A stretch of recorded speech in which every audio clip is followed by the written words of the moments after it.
अध्याय 3 दो चरों वाले रैखिक समीकरण की दो रैखिक समीकरणों को हल करने की चौथी विधि वज्र गुणन विधि, क्रॉस मल्टीप्लिकेशन मेथड। देखिए, इस विधि में आपको दो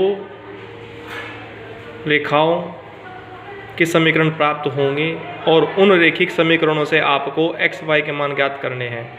हाँ, जैसे कि हम पीछे 3 विधियों में सीख चुके हैं, ग्राफ विधि, प्रतिस्थापन विधि, विलोपन विधि। इसी प्रकार यह भी एक विधि है कि आप x और y के मान को ज्ञात करें। आपको दो रैखिक समीकरण मिलेंगे, 1 व 2। ये मैंने व्यापक रूप लिया है। आपको a1 b1 c1 के बदले कुछ भी अंक मिल सकते हैं, a2 b2 c2 के बदले कोई भी अंक मिल सकते हैं। बस सीखना है आपको उसकी विधि का तरीका क्या है, इसको मेथड को कैसे अप्लाई करते हैं। देखिए, दो चर हैं x और y, हमें उन्हीं के मान ज्ञात करने हैं क्रॉस मल्टीप्लिकेशन मेथड से। तो पहले समझ लीजिए हमें करना क्या है। जो सबसे पहला चर है वो x, दूसरा चर है वो y, ये अचर पद है, ठीक है। तो हम x लिखेंगे, y लिखेंगे, जो दूसरे वाला चर होगा उसके साथ माइनस लगाएंगे और ये हमेशा माइनस का एक ही होगा। फिर समझ लीजिए, पहले दी गई रैखिक समीकरणों को ऊपर नीचे रखेंगे, x के नीचे x, y के नीचे y और c, ये अचर राशियाँ हैं आपकी। और पहले x फिर y फिर माइनस का 1, ठीक है। जब आप x पर आते हैं तो ऊपर जो रैखिक समीकरण आपने ऊपर नीचे रखी हैं उसमें से x वालों को छुपा दीजिए।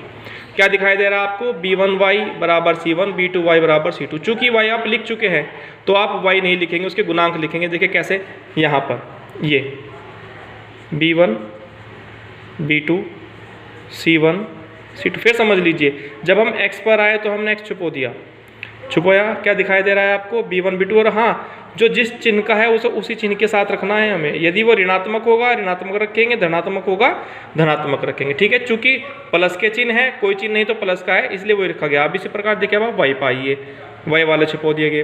तो क्या बच रहा है, ये गुणांक a1 और ये a2, ये c1 और c2, ठीक है। a1 a2 c1 c2, ठीक। इसी प्रकार जब आप तीसरे चरण पाएंगे तो ये अचर राशि को हम छुपा देंगे। तो क्या दिखाई दे रहा है आपको, a1 a2 b1 b2, a1 a2 b1 b2, ठीक। अब अगला क्रम सीखिए, इसमें हमें करना क्या है। देखिए, जो शब्द आया क्रॉस मल्टीप्लिकेशन वज्र गुणा, कल आपको मैं गुणा भी बता रहा था। एक तो गुणा होती है आपकी डॉट और एक होती है क्रॉस, ये ही वज्र गुणा है, क्रॉस। तो अब हम यहाँ पे क्रॉस गुना करेंगे। देखिए, इसकी गुना इसके साथ और इसकी गुना इसके साथ, ऐसे ही यहाँ पर ये ऐसे ठीक रहेगा। ये यहाँ पे इसकी गुना इसके साथ और इसकी गुना इसके साथ, इसकी गुना इसके साथ और इसकी गुना इसके साथ, ये आपने क्रॉस गुना दिखा दी। अगला क्रम सीखिए, x। सबसे पहले हम इस गुना को लिखेंगे, चिन्हों की गुना पहले और फिर अंकों की गुना। फिर हम इस गुना को लिखेंगे, पहले चिन्हों की गुना होगी और फिर ये इन अंकों की गुना। देखिए, मैंने डॉट गुना लगाई है, b1 की गुना c2 में और b2 की गुना c1 में, और इनके बीच में निशान आएगा माइनस का। समझ लीजिए, पहले इसकी गुना इसके साथ फिर इसकी गुना इसके साथ, ठीक। ये हो गई क्रॉस गुना और बीच में माइनस का निशान। चलिए, अब ऐसे किसके लिए करेंगे हम, y के लिए करेंगे। ये बराबर का निशान माइनस के y, a1 की c2 में गुना, a1 की c2 में गुना और a2 की c1 में गुना, ठीक। और बीच में माइनस का निशान। और इसी प्रकार ये माइनस का 1 बटे a1 की b2 में गुना और a2 की b1 में गुना, a2 की b1 में बीच में माइनस का निशान। देखिए, आपको दो रैखिक समीकरण दी गई थी, a1x प्लस b1y बराबर c1, a2x प्लस b2y बराबर c2। विधि वज्र गुणन है। आपने सबसे पहले x लिखा, फिर माइनस के y लिखा और फिर आपने माइनस का 1 लिखा। जब आप x लिखते हैं तो हम x के नीचे y के गुणांक और अचर पद लिखते हैं। जब y पर आते हैं तो हम x के गुणांक और अचर पद लिखते हैं, और जब अचर पद पर आते हैं तो x और y के गुणांक हम लिखते हैं। वज्र गुणा का नियम, पहले ये गुना होगी फिर ये गुना होगी, इस गुना और इस गुना के बीच में माइनस का निशान होगा। इस प्रकार आपके पास ये 3 पद है और इनको तीनों समीकरण मान लीजिए, 1 2 3। और हम क्या करेंगे, सबसे पहले पहला व तीसरा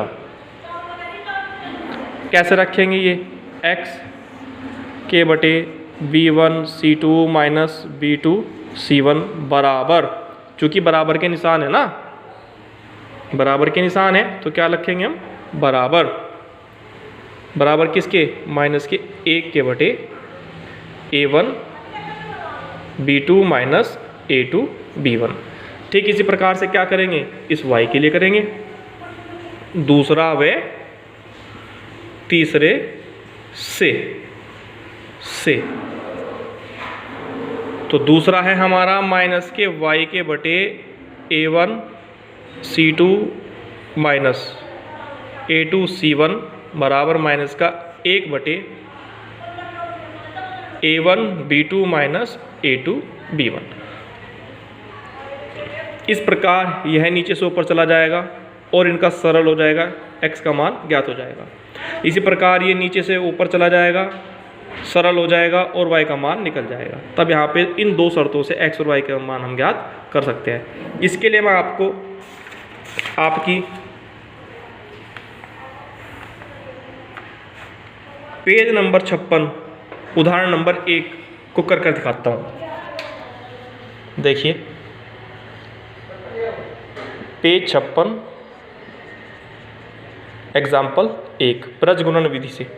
एग्जाम्पल क्या है आपका, 2x प्लस 3y बराबर 7 पहला खंड, 2x प्लस 3y बराबर 7 और 6x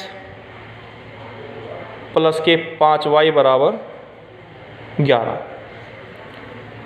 फिर समझिए पेज 56 उदाहरण 1 का पहला खंड, 2x plus 3y 7, 6x plus 5y बराबर 11।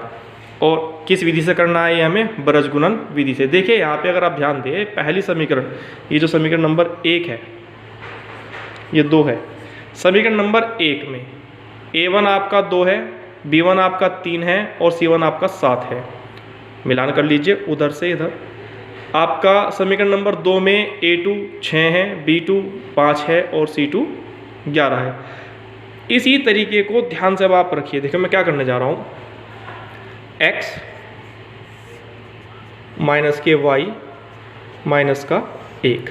जब x लिखा है तो x वाले छुपाए, तो क्या क्या है, 3 और 5 7 और 11। देखिए 3 मेरी करनी उंगली, देखिए 3 और 5 गुणांक प्लस के हैं, 7 और 11 ऐसे, 3 और 5 क्योंकि x वाले छुपाई है ना, 7 और 11। अब y पाइए, ये छुपाया आपने, क्या है 2 और 6 7 और 11, 2 और 6 7 और 11। अब आप ये अचर पद पाइए, देखिए ये छुपाया आपने, क्या दिखाई दे रहा है आपको, 2 6 3 5, 2 6 3 5। अब करते हैं हम बृहज्गुणन। ऐसे चल रहा है ना, यही विधि लिखी थी आपके, ये b1 c1 a2 b2 सब लिखे जा रहे हैं चिन्हों के साथ। चलिए अब अगला क्रम करते हैं गुणा का।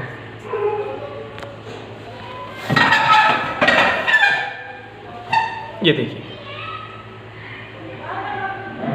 सबसे पहले क्या होगा आपका, इस 3 की 11 में गुना करेंगे, प्लस के है तो प्लस का आएगा 11 3 33, और फिर 5 के साथ में भी प्लस का है तो 35, बीच में माइनस, माइनस के y। ठीक, अब इसके बाद 2 की 11 में 22 माइनस 7 छंग 42। देख लीजिए 11 दूनी 22 और 7 छंग 42 और बीच में माइनस का, जैसे कि इधर बताया गया था। देखिए बीच में माइनस का निशान है। अब ये देखिए इसको, माइनस का 1 बटे 5 दूनी 10 और 6 18। अब इसे सरल कीजिए, 33 माइनस 35, प्लस माइनस घटेगा, 35 में 33 गई 2, बड़ा कौन है 35, कैसा है माइनस का, माइनस के y, 22 42 माइनस के 20, माइनस का 1 बटे 10 18 माइनस के 8। तो ये माइनस माइनस कट गया, ये माइनस माइनस कट गया, तो ये x बटे माइनस के 2, y बटे 20 और ये 1 बटे 8। ये देखिए अब हम यहाँ तक पहुँच गए, ये यहाँ इस लाइन तक पहुँच गए सरल करते हुए। अब हम क्या करेंगे, पहला व तीसरा, दूसरा व तीसरा। चलिए करते हैं, नाम रख देते हैं ये पहला, दूसरा और ये तीसरा, फर्स्ट व थर्ड, और ये इधर सेकंड व थर्ड। ये x बटे माइनस के 2 बराबर 1/8। मैंने क्या बताया था यहाँ, ये इधर बताया था कि आप इसे ऊपर लेके जाएंगे और सरल करेंगे। यही कार्य हम यहाँ पर करने वाले हैं। इसे ऊपर लेके जाएंगे, जिसे आप ब्रज गुना भी कह सकते हैं, माइनस के 2/8, 2 एकम 2, 2 चौके 8। तो यहाँ से x का मान क्या निकल के आया, माइनस के 1/4। x का मान क्या है बच्चों, माइनस के 1/4। ठीक इसी प्रकार से y के लिए तो क्या होगा, y/20, दूसरा और तीसरा 1/8 ऊपर जाएगा, तो y बराबर 20/8, 4 दूनी 8 और 4 पंजे 20। तो y का मान क्या आ गया, 5/2। अतः हमारे दो उत्तर आ गए, x का मान माइनस के 1/4 और y का